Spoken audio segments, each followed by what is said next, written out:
أعوذ بالله من الشيطان الرجيم. بسم الله الرحمن الرحيم. والشمس وضحاها والقمر إذا تلاها والنهار إذا جلاها والليل إذا يغشاها والسماء وما بناها والأرض وما طحاها ونفس وما سواها فألهمها فجورها وتقواها قد أفلح من زكاها وقد خاب من دساها كذبت ثمود بطغواها إذ انبعث أشقاها فقال لهم رسول الله ناقة الله وسقياها فكذبوه فعقروها فدمدم عليهم ربهم بذنبهم فسواها ولا يخاف عقباها. شروع کرتا ہوں اللہ کے نام سے جو بے حد مہربان نہایت رحم کرنے والا ہے. قسم ہے سورج کی اور اس کے خوب روشن ہو جانے کی. والشمس قسم ہے سورج کی، وضحاها اور اس کے خوب روشن ہو جانے کی. والقمر اور قسم ہے چاند کی، اذا تلاها جب وہ سورج کے بعد آئے. والنہار اذا جلاها اور قسم ہے دن کی، اذا جلاها جب وہ سورج کو خوب روشن کر دے. واللیل اذا یغشاها اور قسم ہے رات کی، اذا یغشاها جب وہ سورج کو چھپا دے. والسماء وما بناها اور قسم ہے آسمان کی، وما بناها اور اس ذات کی جس نے اس کو بنایا. والارض وما طحاها اور قسم ہے زمین کی اور اس ذات کی جس نے اس کو بچھایا ہے. ونفس وما سواها اور قسم ہے نفس کی، وما سواها اور اس ذات کی جس نے اس کو برابر بنایا ہے. فألهمها فجورها وتقواها پھر اس نے یعنی اللہ تعالیٰ نے اس نفس کو اچھائی اور برائی کی قوت عطا فرما دی ہے. فألهمها فجورها وتقواها پھر اس نے نفس کو برائی کی اور اچھائی کی قوت عطا فرما دی ہے. قد افلح من زکاها تحقیق کے کامیاب ہو گیا وہ شخص، زکاها جس نے اپنے نفس کا تزکیہ کر لیا، جس نے اپنے نفس کو پاک بنا دیا. وقد خاب من دساها اور ناکام ہو گیا وہ شخص جس نے اس نفس کو گناہوں میں دبا دیا. کذبت ثمود بطغواها قوم سمود نے جھٹلایا، بطغواها نفس کی سرکشی کی وجہ سے. اذ انبعث اشقاها اذ انبعث جبکہ اٹھ کھڑا ہوا، اشقاها ان میں کا سب سے بدبخت انسان. فقال لهم رسول الله ناقة الله وسقياها پس قوم سمود سے کہا رسول اللہ اللہ کے رسول نے یعنی حضرت صالح نے، پس قوم سمود سے اللہ کے رسول نے کہا ناقة الله وسقياها کہ تم اللہ کی اونٹنی اور اس کی پینے کی باری سے بچو. فکذبوہ فعقروها پس قوم سمود نے نبی کو جھٹلایا، فعقروها اور اونٹنی کو ہلاک کر دیا. فدمدم علیہم ربهم پس ان کے ہلاک کر دیا. فدمدم علیہم ان کے رب نے ان کو ہلاک کر دیا، بذنبہم ان کے گناہ کی وجہ سے. فسواها اور ہلاکتی کو بالکل عام کر دیا. ولا يخاف عقباها اور وہ ہلاکتی کے انجام سے ڈرتا نہیں ہے. اللہ تعالیٰ ہلاکتی کے انجام سے خوف نہیں کھاتے. یہ سورۃ الشمس، شمس کے معنی ہوتا ہے سورج، چونکہ پہلی آیت میں ہی اللہ تعالیٰ نے سورج کی قسم کھائی تو اسی مناسبت سے اس کا نام سورۃ الشمس ہے. 26ویں نمبر پر نازل ہونے والی سورت مکہ مکرمہ میں نازل ہوئی ہے. اس سورت مبارکہ کے اندر اللہ تعالیٰ نے پہلے چند چیزوں کی قسمیں کھائی ہے اور اس کے بعد اللہ تعالیٰ نے فرمایا کہ ہر انسان کو ہم نے برائی کرنے کی بھی طاقت دی ہے، اچھائی کرنے کی بھی طاقت دی ہے. اور اس کے بعد فرمایا کہ جو برائی کرتا ہے تو اس کا انجام اچھا ہے اور جو برائی کرتا ہے تو اس کا انجام برا ہے، اور جو اچھائی کرتا ہے تو اس کا انجام بھی اچھا ہے۔ اور اس کے بعد قوم سمود جو برائی میں پڑ گئی تھی تو اس کا واقعہ بیان کر کے اللہ تعالیٰ نے برے انجام کی ایک مثال بھی بیان کر دی ہے۔ چنانچہ تفصیل یہ ہے کہ اللہ تعالیٰ نے پہلے سورج کی قسم کھائی۔ اللہ تعالیٰ نے یہاں پر جن جن چیزوں کی قسمیں کھائی ہے اس میں عام طور پر اس بات کا لحاظ رکھا ہے کہ ان چیزوں کے کمال اور ان چیزوں کے بالکل عمدہ ہونے کی جو حالت ہے اس کی قسم کھائی ہے۔ جیسے پہلی آیت میں اللہ تعالیٰ نے سورج کی قسم کھائی، والشمسی قسم ہے سورج کی، وضحاہا اس کے مکمل روشن ہو جانے کے وقت کی، یعنی ضحیٰ کہتے ہیں چاشت کے وقت کو، اسی لیے چاشت کی نماز کو صلاۃ الضحیٰ بھی کہتے ہیں۔ اور چاشت کا وقت وہ ہوتا ہے جب سورج اچھا خاصا بلند ہو کر اس کی روشنی پورے دنیا پر پھیل چکی ہوتی ہے۔ تو اللہ تعالیٰ نے سورج کی اس حالت کی قسم کھائی جس حالت میں اس کی روشنی بالکل مکمل اور آب و تاب کے ساتھ ہوتی ہے۔ پھر اسی طرح چاند کی قسم کھائی، والقمر اذا تلاہا، اور چاند کی قسم جب وہ سورج کے بعد آئے۔ تو سورج کے بعد چاند اس وقت آتا ہے جب چاند درمیانی مہینوں کا ہو، جس میں چاند جو ہے وہ مکمل پورا گول نکلتا ہے۔ 13 14 15 کی جو راتیں ہوتی ہیں جس کو لیلۃ البدر کہتے ہیں، جس میں چاند جو ہے مکمل پورا گول ہوتا ہے، تو چونکہ اس وقت اس کی روشنی بھی پوری کامل ہوتی ہے، تو اللہ تعالیٰ نے چاند کی قسم بھی اس وقت کی کھائی جس وقت اس کی روشنی پوری کمال کی ہوتی ہے، اور اپنے جسم کے اعتبار سے بھی چاند پورا کمال یعنی پورا گول ہوتا ہے۔ اور دوسرا کمال اس میں اس طرح بھی ہے کہ چاند سورج کے بعد فوراً نکلتا ہے ان راتوں میں،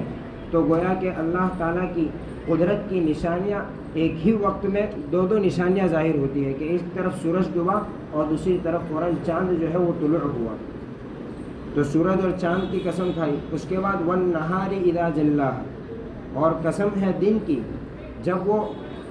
سورج کو مکمل طور پر روشن کر دے یا زمین کو مکمل طور پر روشن کر دے۔ تو دن بھی مکمل طور پر روشن اسی وقت ہوتا ہے جب سورج جو ہے وہ اچھی خاصی بلندی پر چڑھ گیا ہو۔ تو دن کی قسم بھی اسی وقت کی کھائی جب دن کی روشنی مکمل طور پر پوری دنیا پر پھیل چکی ہوتی ہے۔ اسی طرح واللیل اذا یغشاہا، اور رات کی قسم جب وہ سورج کو ڈھانپ لے یعنی مکمل طور پر اندھیری رات ہو جائے۔ تو رات کی قسم بھی اس وقت کی کھائی جب پورا اس کا اندھیرا اچھی طرح پھیل گیا ہو۔ فرمایا کہ جو سورج کو ڈھانپ لے، گویا کہ جب رات پھیل گئی تو جو سورج چمک رہا تھا اس رات نے آ کر اس کو چھپا دیا اور پوری دنیا کو اندھیرا کر دیا۔ پھر اس کے بعد آسمان کی قسم کھائی، والسماء وما بناہا، اور آسمان کی قسم اور اس کو بنانے والے کی قسم۔ یہاں پر آسمان کی قسم کھائی اللہ تعالیٰ نے پہلے، جو کہ مخلوق ہے، اللہ تعالیٰ کی پیدا کی ہوئی ہے، اور اس کے بعد اس کے بنانے والے یعنی خود اللہ تعالیٰ نے اپنی قسم کھائی۔ آسمان کی قسم پہلے اس لیے، حالانکہ ہونا تو یہ چاہیے کہ اللہ تعالیٰ خود بنانے والے ہیں تو پہلے اپنی قسم کھائے پھر آسمان کی قسم کھائے، لیکن اللہ تعالیٰ نے پہلے آسمان کی قسم کھائی۔ تو یہاں پر اللہ تعالیٰ جو ہے وہ دلیل سے مدلول کی طرف لے جانا چاہتے ہیں، یعنی یہ کہ تم آسمان میں غور کرو گے تو تم کو پتہ چلے گا کہ اس قدر عظیم الشان اللہ کی مخلوق اتنی بڑی چھت کے مانند پورے دنیا پر پھیلی ہوئی ہے، اور اس میں کوئی ستون کوئی پلر نہیں لگا ہوا، اس کے باوجود وہ گر نہیں پڑتا، تو ضرور اس کا کوئی بنانے والا ہوگا، اور وہ بنانے والا وما بناہا، تو اس ذات کی قسم جس نے اس کو بنایا۔ یعنی کوئی بھی پروڈکٹ دیکھ کر جو ہے اس کے بنانے والے کی طرف ذہن آدمی کا جاتا ہے، یہ انسان کی عقل ہے۔ اللہ تعالیٰ نے اتنی صلاحیت اس میں دی ہے کہ آدمی کوئی بھی چیز دیکھے گا تو ظاہر سی بات ہے کہ وہ اس کے دماغ میں یہ بات بھی آئے گی کہ اس کو کسی نے بنایا ہوگا۔ تو اللہ تعالیٰ نے آسمان کی قسم کھائی جو ہمارے نظروں کے اعتبار سے اس مخلوق میں سب سے عظیم الشان اور سب سے بڑی چیز ہے کہ اتنی بڑی چھت کے مانند پھیلی ہوئی، کوئی پلر نہیں، لیکن اس کے باوجود وہ گر نہیں جاتا۔ تو پھر اس کو دیکھ کر اس کے بنانے والے کی طرف آدمی کا ذہن جانا چاہیے۔ اللہ تعالیٰ نے اسی کی طرف اشارہ کرنے کے لیے اپنی قسم بعد میں کھائی کہ آسمان کو دیکھو، اس کی قسم کھائی کہ آسمان میں غور کرو، پھر اس کے بنانے والے کی قسم کھائی کہ اس کو دیکھ کر اس کے بنانے والے کی طرف تمہارا ذہن جانا چاہیے۔ اسی طرح زمین میں والارض وما طحاہا، زمین کی قسم اور اس کو پھیلانے والے کی قسم، کہ زمین کہ اللہ تعالیٰ نے کس طرح پھیلا دی ہے، کہ پوری زمین جو ہے روایتوں میں آتا ہے کہ اللہ تعالیٰ نے پہلے پانی بنایا، پھر پانی کے اوپر ایک جھاگ جیسا جمع ہوا، اس جھاگ کو اللہ تعالیٰ نے پھیلا کر جو ہے وہ زمین بنا دیا۔ تو یہ اللہ کی قدرت کی عظیم نشانی ہے، تو اس کو دیکھ کر بھی اللہ کی طرف دھیان جانا چاہیے۔ تو فرمایا زمین کی قسم اور اس کو بنانے والے کی قسم، وَنَفْسٍ وَمَا سَوَّاهَا، اور انسان کی، نفس سے مراد انسان ہے، ذات ہے، انسان کی قسم اور اس کو مکمل طور پر بنانے والے کی قسم۔ یہاں پر سواہا کہا، سوا یسوی عربی میں کہتے ہیں اس کو مکمل اعتدال کے ساتھ، یعنی پورے توازن کے ساتھ، بیلنس کے ساتھ بنانا، کہ اللہ تعالیٰ نے انسان کو جو بنایا ہے تو ایسے ہی بے تکا نہیں بنایا۔ اللہ تعالیٰ نے انسان کے ایک ایک عضو کو اور اس کے ایک ایک پارٹ کو جو ہے بالکل سجا کر اور بالکل مناسب انداز میں بنایا ہے، کہ اللہ تعالیٰ نے انسان کے چہرے کو اوپر رکھا، عظیم الشان چیز ہے، انسان کے جسم میں سب سے محترم چیز اس کا چہرہ ہے، اس کو اوپر رکھا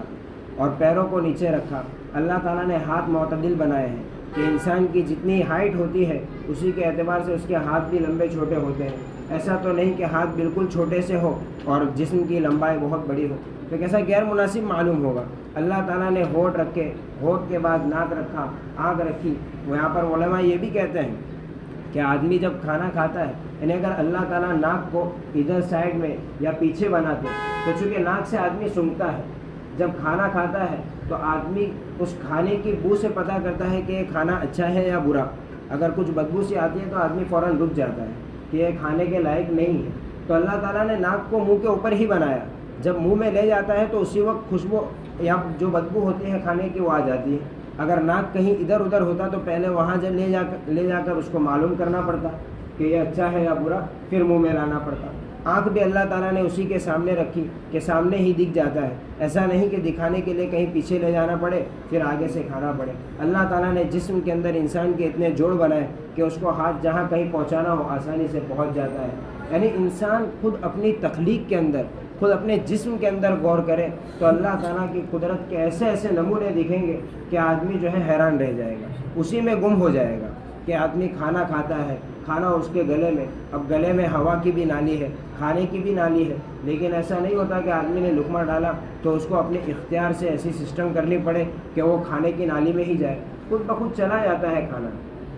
تو اللہ کی قدرت ہے، اندر گیا، اندر جانے کے بعد پھر اس کے ہضم ہونے کی جو اللہ تعالیٰ نے سسٹم بنائی ہے، آدمی اس کے لیے نہ کوئی بل دیتا ہے نہ اس کو اس کے لیے کچھ کام کرنا پڑتا ہے۔ اللہ تعالیٰ نے اعضا بنائے، خود بخود کام کرتے رہتے ہیں۔ دل بنایا ہے، خود بخود دھڑکتا رہتا ہے، اس کو کوئی الیکٹرک پاور دینے کی ضرورت نہیں، اس کا کوئی بل نہیں آتا، بس اللہ تعالیٰ کی جب تک مرضی ہے وہ دھڑکتا رہے گا، جب اللہ نے اس کے لیے موت مقدر کی ہوگی وہ دھڑکنا بند ہو جائے گا۔ تو اللہ تعالیٰ نے انسان کے پورے جسم کو جو ایک مناسب اعتدال اور توازن اور بیلنس کے ساتھ بنایا ہے، تو اللہ تعالیٰ اسی کی طرف اشارہ کر رہے ہیں کہ اس ذات کی اور انسان کی قسم کہ جس کو ہم نے بالکل مکمل طور پر یعنی ایک بیلنس کے ساتھ بنایا ہے۔ فَأَلْهَمَهَا فُجُورَهَا وَتَقْوَاهَا، فرماتے ہیں کہ انسان کو بنانے کے بعد یہاں پر ہم نے اس کو برائی کرنے کی بھی طاقت دی ہے اور اچھائی کرنے کی بھی طاقت دی ہے۔ یعنی انسان کو بنانے کے بعد اللہ تعالیٰ نے اس کو ایسا نہیں بنایا کہ اس کے دل میں برائی کا داعیہ ہی پیدا نہ ہو، اور ایسا بھی نہیں بنایا کہ اس کے دل میں صرف برائی ہی آئے، اچھائی کی خواہش اس کے دل میں پیدا نہ ہو۔ اللہ تعالیٰ نے انسان کے نفس میں اور اس کے دل میں دونوں قسم کی قوتیں رکھی ہیں۔ فطرتاً، قدرتاً اللہ نے انسان کو ایسا بنایا کہ برائی کی طرف بھی اس کی رغبت ہوتی ہے اور اچھائی کی طرف بھی اس کی رغبت ہوتی ہے۔ حدیث پاک میں آتا ہے، صحیح مسلم کی روایت، حضرت عمران بن حسین رضی اللہ عنہ اس کے راوی ہے، فرماتے ہیں کہ صحابہ نے آپ علیہ السلام سے تقدیر کے بارے میں سوال کیا، یعنی یہ سوال کیا کہ یا رسول اللہ، اللہ تعالیٰ نے انسان، یعنی ہم کہتے ہیں اور جانتے ہیں، ہمارا عقیدہ ہے کہ انسان دنیا میں جو کچھ کرتا ہے اللہ تعالیٰ نے اس کی تقدیر میں وہ لکھ رکھا ہے۔ یعنی جب انسان کی پیدائش ہو رہی تھی اسی وقت اللہ تعالیٰ نے لکھ لیا تھا کہ یہ دنیا میں کیسا ہوگا، اچھا ہوگا یا برا ہوگا، کیسے کیسے اعمال کرے گا، یہ سب اللہ کی قدرت میں ہے، اور اللہ کی منشا کے بغیر تو آدمی کچھ کر بھی نہیں سکتا۔ تو جب اللہ کی تقدیر میں لکھا ہوا ہے اس کے بعد آدمی برائی کرتا ہے تو پھر اس کو سزا کیوں دی جاتی ہے جبکہ اللہ نے لکھ رکھا ہے؟ اور اسی طرح جب آدمی نیکی کرتا ہے تو تقدیر میں لکھا ہوا تھا اس لیے کرتا ہے، پھر اس کو انعام اور اس کو اچھا بدلہ کیوں دیا جاتا ہے؟ یہ ایک سوال صحابہ کو ہوا اور انہوں نے آپ علیہ السلام سے سوال کیا تو آپ علیہ الصلوۃ والسلام نے ان کے سامنے یہی آیت پڑھی فَأَلْهَمَهَا فُجُورَهَا وَتَقْوَاهَا کہ انسان کو اللہ تعالیٰ نے اس کی تقدیر میں جو لکھ رکھا ہے وہ انسان کا اپنا علم ہے، لیکن اس کے بعد اللہ تعالیٰ نے اس کو مجبور نہیں بنا دیا کہ تجھ کو برائی ہی کرنی ہے، یا اس کو مجبور نہیں بنا دیا کہ تجھے اچھائی ہی کرنی ہے، بلکہ اللہ نے برائی کی بھی قوت دی ہے، اچھائی کی بھی قوت دی ہے۔ اب آدمی اپنے ارادے سے برائی کرے گا تو برا انجام پائے گا، اور آدمی اپنے ارادے سے اچھائی کرے گا تو اچھا انجام پائے گا۔ یہ اس آیت کے اندر اللہ تعالیٰ نے، اسی طرح قرآن کی دوسری بعض آیتوں میں جیسے سورہ بلد کے اندر آیت ہے وَهَدَيْنَاهُ النَّجْدَيْنِ کہ ہم نے اس کو اچھائی اور برائی دونوں راستے دکھلا دیے ہیں۔ اب وہ اپنے اختیار سے جو چاہے راستہ اختیار کرے، جو راستہ اختیار کرے گا اسی کے حساب سے اس کا انجام ہوگا۔ اسی کو آگے اللہ تعالیٰ نے فرمایا کہ برائی اور اچھائی دونوں کی راہیں دکھلا دی ہے۔ قد افلح من زکاہا جس نے نفس کو اچھا بنا دیا وہ کامیاب ہو گیا، وقد خاب من دساہا اور جس نے گناہوں میں، کفر میں، برائیوں میں اس کو دبا دیا تو وہ ہمیشہ کے لیے ناکام ہو جائے گا۔ حدیث پاک میں آتا ہے کہ جب آپ علیہ الصلوۃ والسلام اس آیت کو پڑھتے تو یہ دعا مانگتے اللہم آت نفسی تقواہا وزکیہا انت خیر من زکاہا انت ولیہا ومولاہا، یعنی اس آیت کے اندر اللہ تعالیٰ نے یہ فرمایا کہ ہم نے ہر نفس کو اچھائی اور برائی دونوں کی طاقت دی ہے، تو حضور دعا مانگتے اللہم آت نفسی تقواہا کہ اے میرے رب میرے نفس کو تو اچھائی کا راستہ دکھلا دے، آت نفسی تقواہا وزکیہا اور اس کو پاک کر دے، جیسے اللہ تعالیٰ نے فرمایا قد افلح من زکاہا جس نے نفس کو پاک کر دیا وہ کامیاب ہو گیا، تو آپ فرماتے وزکیہا میرے نفس کو تو پاک فرما دے، انت خیر من زکاہا تو بہترین پاک کرنے والا ہے، اور وزکیہا انت خیر من زکاہا انت ولیہا ومولاہا تو ہی میرے نفس پر کنٹرول اور قدرت رکھنے والا ہے اور تو ہی میرے نفس کا مربی ہے۔ تو اس دعا کو بھی ہمیں اپنی دعاؤں میں شامل کرنا چاہیے۔ پھر اس کے بعد اللہ تعالیٰ نے وہی فرمایا کہ اچھائی اور برائی دونوں کی طاقتیں ہم نے دے رکھی ہے، لیکن جو اچھائی کرے گا قد افلح وہ کامیاب ہو جائے گا۔ زکاہا کا لفظ فرمایا کہ اپنے نفس کا تزکیہ کر دے گا، اس کو پاک کر دے گا۔ نفس کا تزکیہ کرنا کہتے ہیں کہ اپنے ظاہر کو اور اپنے باطن کو اللہ کے حکموں کے مطابق بنا دینا، اس کو کہتے ہیں تزکیہ، اور اسی کا دوسرا نام تقویٰ ہے۔ اور یہ تزکیہ جو ہے آپ علیہ الصلوۃ والسلام کو اللہ تعالیٰ نے جو دنیا میں بھیجا تو جس مقصد سے بھیجا اس کے بنیادی مقاصد میں سے ایک تزکیہ نفس بھی ہے۔ جیسے اللہ تعالیٰ نے قرآن پاک میں 3 جگہ آپ علیہ الصلوۃ والسلام کی بعثت کا مقصد بیان کیا ہے کہ ہم نے آپ علیہ الصلوۃ والسلام کو کیوں مبعوث فرمایا۔ ایک سورہ بقرہ کے اندر ہے، ایک 4 پارے میں، اور ایک سورہ جمعہ کے اندر آیت ہے۔ جیسے سورہ بقرہ کے آیت پہ ہے ربنا وابعث فیہم رسولا من انفسہم یتلو علیہم آیاتک ویعلمہم الکتاب والحکمت ویزکیہم کہ اے میرے رب ایک رسول مبعوث فرما کہ اس کا مقصد کیا ہو، قرآن کی آیتوں کو تلاوت کرے، اس کو سکھلائے، اور اس کے ساتھ ساتھ حکمت کی باتیں ان کو بتائے، اور نفس کا تزکیہ بھی کرے۔ تو تزکیہ کرنے کے لیے جو ہے رسول کی ضرورت ہے، اس لیے اللہ تعالیٰ نے ایک رسول کو مبعوث فرمایا۔ اور اسی لیے علماء نے لکھا ہے کہ آدمی اپنے نفس کے تزکیے کی فکر کرے، اور نفس کا تزکیہ اس طرح ہوگا کہ اپنے آپ کو جو ہے کسی متبع شریعت اور کسی متبع سنت بزرگ کے حوالے کر دے، ان کے ساتھ رائے مشورہ لے، ان کی صحبت میں بیٹھے اور ان سے پوچھے کہ مجھے کیا کرنا چاہیے۔ وہ اپنی حالت، انسان کی حالت کو دیکھ کر، اس کی مشغولیوں کو دیکھ کر اس کے لیے کچھ کام متعین فرمائیں گے قرآن و حدیث کی روشنی میں۔ جب آدمی اپنے آپ کو ان کے تابع کر کے ان کی باتوں پر عمل کرے گا جو کہ قرآن و حدیث کی روشنی میں ہی ہوگی، تو انسان کے نفس کا تزکیہ ہو جائے گا۔ نفس جو ہے وہ بہت بڑا شرارتی ہے، انسان کا اپنے آپ سے اس پر قابو پانا یہ بہت مشکل ہوتا ہے۔ تو اگر آدمی اپنے نفس کا تزکیہ چاہتا ہے تو اس کو دوسرے کے حوالے کر دے۔ اسی مقصد کے لیے تو اللہ تعالیٰ نے صرف قرآن نہیں نازل کیا، ورنہ انسان کی ہدایت کے لیے اگر قرآن کافی ہوتا تو اللہ تعالیٰ اس کا کوئی دوسرا راستہ اختیار کرتے، رسول کو بھیجنے کی ضرورت نہیں۔ لیکن رسول کو بھیجنے کے مقصد خود اللہ تعالیٰ نے بیان کیے کہ اس کا ایک مقصد یہ بھی ہے کہ آدمی صحابہ اپنے آپ کو رسول کے تابع کر دے، اور رسول ان کو جیسا کہے ویسا ویسا وہ کرتے رہے۔ اسی کو فرمایا کہ رسول تم کو جو دے خذوا ما آتاکم وانتہوا، کہ رسول تم کو جو دے اس کو لے لو، اور جس سے روکے اس سے رک جاؤ، تاکہ تمہارے نفس کا تزکیہ ہو۔ اور اسی لیے صراط الذین انعمت علیہم کہ ہمیں سیدھا راستہ بتلا، یعنی ان لوگوں کا راستہ جن پر تو نے انعام فرمایا۔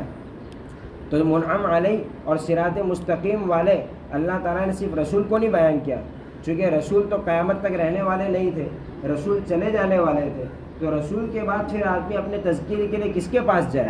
ایسے کوئی شخص ہونا چاہیے، ایسی کوئی ذات ہونی چاہیے جو ہمیشہ ہمیش رہے۔ تو اللہ تعالیٰ نے فرمایا من النبیین، کہ نبی موجود ہو تب تک نبی، اور نبی نہ ہو تو والصدیقین والشہداء والصالحین، کہ صدیقین اور اللہ تعالیٰ کو اور اس کے رسول کو دل سے سچا ماننے والے اور اس کی اطاعت کرنے والے، والشہداء اور اپنے آپ کو اللہ کی راہ میں قربان کر دینے والے، والصالحین اور نیک لوگ ہیں، کہ اگر رسول نہیں ہے تو ان لوگوں کی صحبت میں چلے جاؤ، اپنے آپ کو ان کے حوالے کر دو، یہ تمہاری اصلاح فرمائیں گے۔ اور جب تمہارے نفس کا تزکیہ ہو جائے گا، تمہاری زندگیوں میں تقویٰ آ جائے گا، تمہارا ظاہر اور باطن اللہ کے حکموں کے مطابق ہو جائے گا، قد افلح، تو وہ کامیاب ہو گیا، اس کی آخرت بن گئی۔ اور اس کے اپوزٹ، اس کے خلاف جو شخص اپنے نفس کو گناہوں میں دبا دے گا، کفر میں دبا دے گا، قد خواب، فرماتے ہیں وہ ناکام ہو گیا، یعنی اس کی دنیا بھی ناکام اور اس کی آخرت بھی ناکام۔ اس لیے کہ آخرت کا ناکام ہونا تو ظاہر ہے کہ آخرت میں وہ جہنم میں جلے گا، لیکن اللہ تعالیٰ کبھی کبھی اس پر دنیا میں بھی عذاب عطا کر دیتے ہیں، دنیا میں بھی اس پر عذاب نازل کر دیتے ہیں۔ اور اس کی ایک مثال آگے پھر بیان کی، کذبت ثمود بطغواہا، کہ غور کرو قوم سمود کو۔ قوم سمود یہ حجر کی بستی ان کو یہ جس بستی میں رہتے تھے وہ حجر نامی بستی تھی، اور آج بھی وہ بستی موجود ہے، مدائن صالح کے نام سے یہ بستی ہے۔ اس بستی کے یہ لوگ رہنے والے تھے، اللہ تعالیٰ نے ان کو بڑے بڑے جسم والا بنایا، خوب مال دیا، بادشاہت دی اور نعمتیں دی،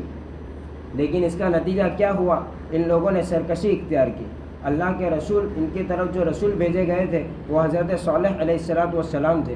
ان لوگوں نے ان کو جھٹلایا اور ان لوگوں نے ان کو ستایا، اور آخر میں ان سے ایک ایسا مطالبہ کیا کہ بظاہر اس مطالبے کو پورا کرنا ان کے لیے دشوار تھا۔ ان لوگوں نے اپنے رسول یعنی حضرت صالح سے کہا کہ تم ہمارے پاس اس پہاڑ سے ایک اونٹنی نکالو، اور وہ اونٹنی بھی ایسی ہو جو 10 ماہ کی گابھن ہو، یعنی اس کے پیٹ میں حمل ہو اور 10 ماہ ہو چکے ہو، ایسی اونٹنی نکالو۔ اب بظاہر پہاڑ سے اونٹنی کا نکالنا اور وہ بھی 10 ماہ کی گابھن اونٹنی تو بڑا مشکل کام ہے، لیکن انہوں نے اس کا مطالبہ کیا۔ حضرت صالح نے اللہ تعالیٰ سے دعا کی کہ اللہ ان لوگوں نے ایسا مطالبہ کیا ہے، آپ ان کے مطالبے کو اپنی قدرت سے پورا فرما دیجیے۔ تو اللہ تعالیٰ نے اس مطالبے کو پورا کر دیا۔ حضرت صالح نے اپنی قوم کو جمع کیا اور پہاڑ میں حرکت ہوئی، اور پہاڑ سے وہ اونٹنی نکلی جو 10 ماہ کی گابھن تھی، لیکن چونکہ اللہ تعالیٰ جانتے تھے کہ یہ لوگ صرف رسول کو پریشان کرنا چاہتے ہیں، ان لوگوں کو ایمان تو لانا نہیں ہے، سرکشی ان کے اندر کوٹ کوٹ کر بھری ہے، تو اللہ تعالیٰ نے اس اونٹنی کو ان کے آزمائش کا ذریعہ بنایا۔ اور اللہ تعالیٰ نے اس اونٹنی کو ایسا بنایا کہ جب بھی پانی پیتی تھی کنویں سے تو پورا پانی ایک بار میں پی جاتی تھی۔ تو اب ان کے لیے آزمائش ہو گئی کہ پورا پانی اگر یہی پی جائے تو پھر ان کے اونٹ کیسے پانی پئیں گے اور کہاں سے پانی پئیں گے؟ تو اللہ تعالیٰ نے پھر فرمایا، حضرت صالح قرآن میں واقعہ تفصیل کے ساتھ سورہ اعراف میں بھی موجود ہے کہ اللہ تعالیٰ نے ان سے کہا کہ تم اپنی قوم کو کہہ دو، حضرت صالح سے کہا کہ ایک دن تمہارے اونٹ پانی پیے اور ایک دن یہ اللہ کی اونٹنی پانی پیے۔ اللہ کی اونٹنی اس لیے کہ اللہ تعالیٰ نے اپنی قدرت سے نکالا تھا، تو اللہ تعالیٰ نے فرمایا کہ کہہ دو کہ ایک دن تمہارے اونٹ پانی پیے اور ایک دن یہ اللہ کی اونٹنی پانی پیے، جس دن اس کی باری ہو اس دن تم کچھ حرکت نہ کرو، اور جس دن تمہاری باری ہو اس دن یہ پانی نہیں پیے گی۔ لیکن ان لوگوں نے اس بات کو نہیں مانا، اور اب ان لوگوں کے دل میں دشمنی پیدا ہو گئی کہ یہ اونٹنی تو ہمارے لیے مصیبت بن گئی ہے، تو انہوں نے سوچا کہ اس اونٹنی کو ہم مار دیتے ہیں۔ لیکن اللہ تعالیٰ نے ڈرایا اور حضرت صالح علیہ السلام پر وہی بھیجی کہ ان کو کہہ دو کہ برائی کے ساتھ ہاتھ نہ لگانا، اونٹنی کے ساتھ برائی کا ارادہ نہ کرنا۔ لیکن آخر انہوں نے نہیں مانا، اور ان میں کا ایک بدبخت شخص جو ہے وہ اس بات کے لیے تیار ہو گیا کہ اونٹنی کو مار دے گا۔ چنانچہ اس نے آخر یہی کیا کہ ایک پہاڑ کے پیچھے چھپ کر بیٹھا، اور جب اونٹنی جا رہی تھی پانی پینے کے لیے تو اس کو جو ہے تیر مارا اور اس اونٹنی کو ہلاک کر دیا۔ جب یہ حرکت انہوں نے کی تو اللہ تعالیٰ کا عذاب ان پر متعین ہو گیا، اور حضرت صالح کو اللہ تعالیٰ نے کہہ دیا کہ اپنی قوم سے کہہ دو کہ اب 3 دن کے اندر تمہاری جو ہے وہ ہلاکتی ہو جائے گی، جتنا دنیا سے فائدہ اٹھانا ہے اٹھا لو، 3 دن کے بعد اپنے گھروں میں اوندھے پڑے رہ جاؤ گے۔ جب یہ بات حضرت صالح نے کہی تو اس کا بھی انہوں نے مذاق اڑایا کہ دیکھ لیتے ہیں۔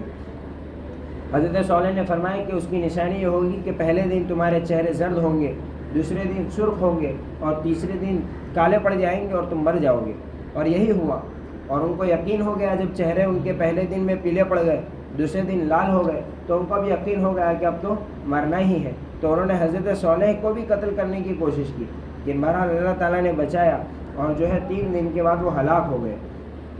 تو اللہ تعالیٰ نے ان سارے واقعات کو قرآن کے اندر جو ہے وہ بیان کیا ہے انسان کی عبرت کے لیے، کہ انسان جو ہے ان سارے واقعات میں جب اپنی تاریخ اور دنیا کی ہسٹری کے اندر غور کرتا ہے کہ پچھلی قوموں میں جو برباد ہوئے ان کی بربادی کے اسباب کیا تھے، اور جو قوم کامیاب ہوئی ان کی کامیابی کے اسباب کیا تھے، کہ ایک طرف تو یہ گمراہ قومیں ہیں کہ اللہ تعالیٰ نے ان کو ہلاک کر دیا، اور دوسری طرف صحابہ ہے کہ مختصر سی جماعت ہوتی ہے، ہتھیار نہیں، کوئی اسباب نہیں، لیکن اللہ تعالیٰ کئی کافروں کے مقابلے میں ان کو قوت اور فتح عطا فرما دیتا ہے۔ تو جن قوموں کو اللہ تعالیٰ نے ترقی دی اس کے اسباب کیا تھے، اس کی وجوہات کیا تھی، اور جن قوموں کو اللہ تعالیٰ نے ہلاک اور برباد کیا اس کی وجوہات کیا تھی۔ آدمی جب ان باتوں کو غور کرتا ہے تو اس کو اپنی مستقبل، اپنے فیوچر کو سنوارنے کا ایک راستہ مل جاتا ہے، کہ میں بھی ان وجوہات کو، ان اسباب کو اختیار کروں جس سے مجھے کامیابی ملے، اور ان وجوہات سے بچوں جس سے اللہ تعالیٰ نے پچھلے لوگوں کو ناکام کیا۔ یہ مقصد ہے۔ تو اللہ تعالیٰ نے بھی یہاں پہ مثال کے طور پر قوم سمود کا واقعہ ذکر کیا۔ کہتے ہیں کہ قوم سمود نے جھٹلایا، ان کی سرکشی کی وجہ سے ان میں کا ایک بدبخت شخص کھڑا ہوا، اللہ کے رسول نے ان سے کہا کہ تم اللہ کی اونٹنی سے اور اس کے پینے کی باری سے بچتے رہنا، لیکن انہوں نے حضرت صالح کو جھٹلایا، اونٹنی کو ہلاک کر دیا۔ فدمدم علیہم ربہم، ان کے پروردگار نے ان کو ہلاک کر دیا، فسواہا، اور مکمل طور پر ہلاک کر دیا کہ ایک بھی نہیں بچ پایا۔ ولا یخاف عقباہا، اللہ تعالیٰ آخر میں کہتے ہیں کہ جب اللہ تعالیٰ ایسے لوگوں کو مکمل طور پر ہلاک کر دیتے ہیں تو اللہ تعالیٰ کو کوئی خوف نہیں ہوتا۔ جیسے کہ دنیا کا بادشاہ ہے، دنیا کے لوگ ہیں، جب کسی قوم پر دھاوا بولنا ہوتا ہے، حملہ کرنا ہوتا ہے، تو ان کو جوابی حملے کا خوف ہوتا ہے کہ بھئی میں ان پر حملہ کروں گا تو مجھ پر بھی کوئی حملہ کرے گا، لیکن اللہ تعالیٰ فرماتے ہیں کہ اللہ کو اس بات کا کوئی خوف نہیں۔ جو قوم نافرمانی کرتی ہے پوری کی پوری قوم کو ہم ہلاک کر دیں، ہمیں کسی کا کوئی ڈر نہیں ہوتا۔ اللہ تعالیٰ ہماری حفاظت کرنا ہے۔